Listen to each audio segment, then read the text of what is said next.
The first video we saw the patterns of the rebellion. As we saw, the patterns of the rebellions were quite similar between different cantonment zones. Okay, here comes how the mutinies began. It was quite similar in the cantonment zone. We saw that the action began with the firing of gun and sounding of bugle. Then they seized the bell of arm and plundered the office treasuries. And then you find that they attacked the government buildings, as you can see here, the telegraph, the office, the record room, and the bungalows. Then they attacked to the white people and killed them. Whoever were the supporters of the British, they had to face the anger. So they resist any kind of authority or hierarchy. Okay, so reason for the similarity in the pattern of this revolt, as you can see in different cantonment zone, was possible, okay, with the planning and coordinations. Okay, and the planning and coordinations, there was a communication between the sipai of different cantonment zone. Okay, here you can see that the pattern, if we talk about they are working on a pattern, can be possible through the line of communication. So here we can take an incident. Okay, it was that took place on 7th Awadh irregular cavalry, where they refused to use new cartridge as they wrote to 48 native infantry for their action and order. So this message were conveyed through sepoys and messenger who moved from one station to other. The patterns of writing and the piece of evidences that suggest that there would be some sort of planning and coordination. It raised crucial questions. How were the plan mates? Who were the planners? Okay. So it is difficult on the basis of the available document to provide direct answer to such questions, but one incident provides clue as how the mutinies came to be organized. So here comes one example, that Captain Hearsay of Awadh military. Okay, you can see here that officer that had been given protection by the Indian subordinate during the mutiny. So you can see the 41 native infantry which was stationed in the same place insisted that they had killed all their white people, so the the police should also kill them or send as a prisoner to the 41 infantry. The military police refused to do so, and it is decided that the matter would be settled by the village, by the panchayat here. And if we talk about the panchayat, it was composed of native officers here drawn from each regiment. So Charles Bowles, who wrote about one of the uprising revolt, noted that panchayat were held at night in the Kanpur Sipai lines. Okay, what this suggests that some of this decision was taken collectively. So the Sipais, they lived in a line, okay, and shares a common lifestyle, and that they come from same caste. So it is not difficult for them to imagine them to be decide their own future. So the Sipais were the makers of their rebellion.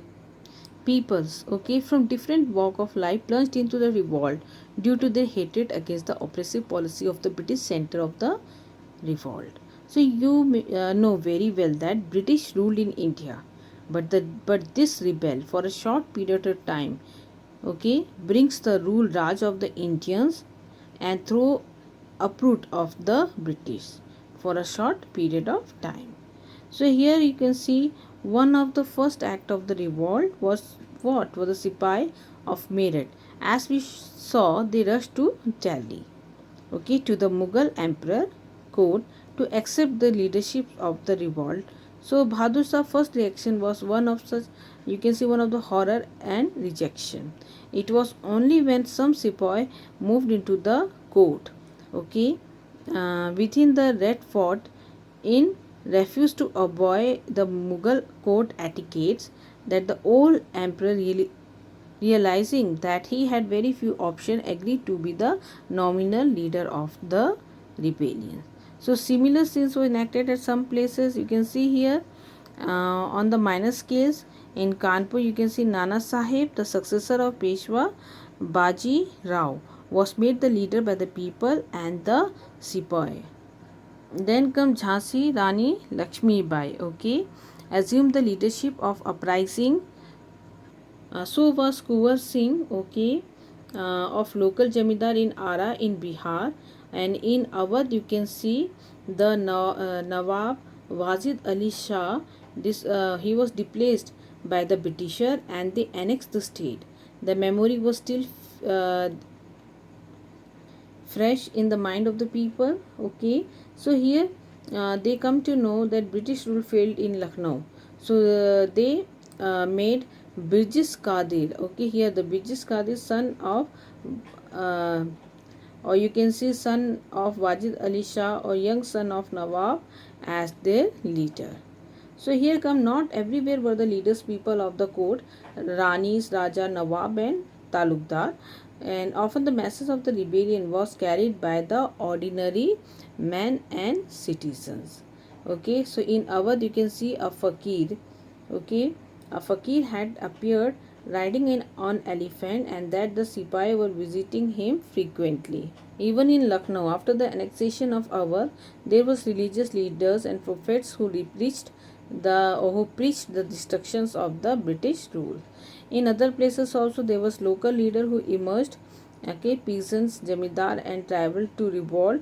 So here we see Shah Mal, okay, this was a local leader emerged urging peasants, jamidars and tribals to revolt.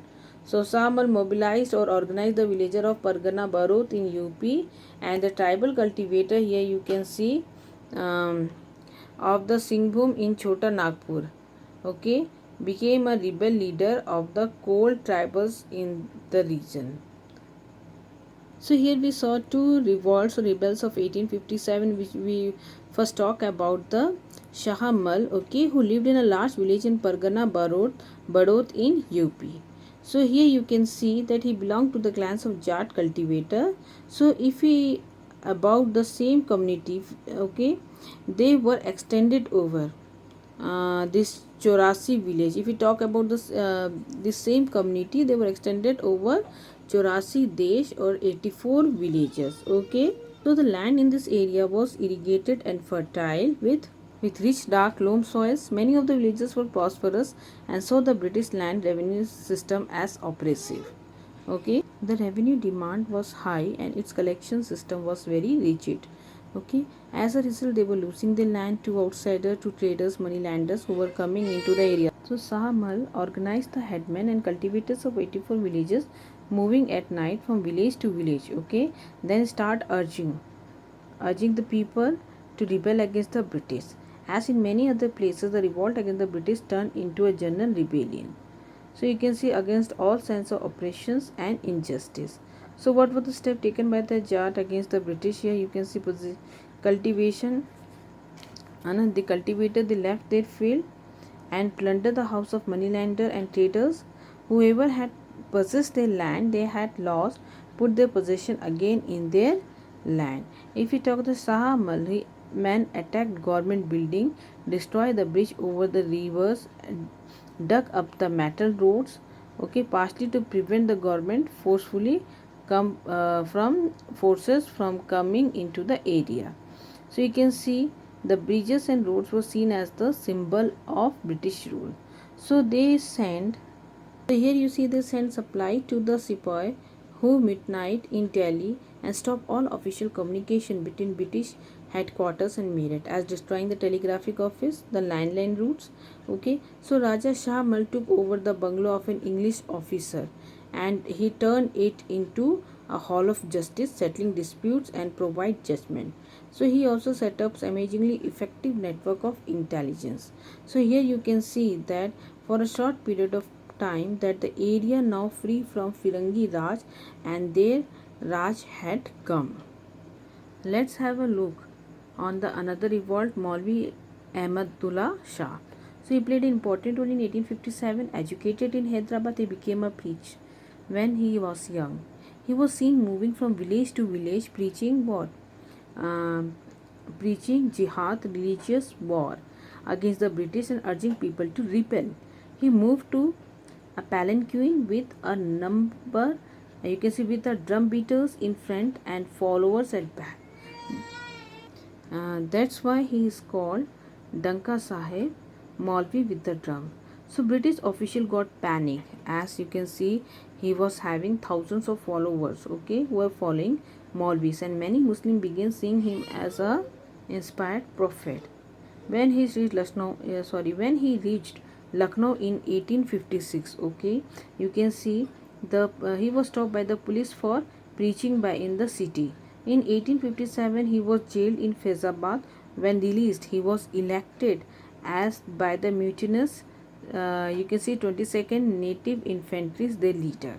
So he fought in the famous Battle of Chinhat, in which the British force under Henry Lawrence was defeated. Okay, many people, they believed that he was a strong, invincible, had magical power, could not be killed by the Britishers. So this belief formed the base of his authority. In the next video, we will talk about the rumor and prophecies. Okay.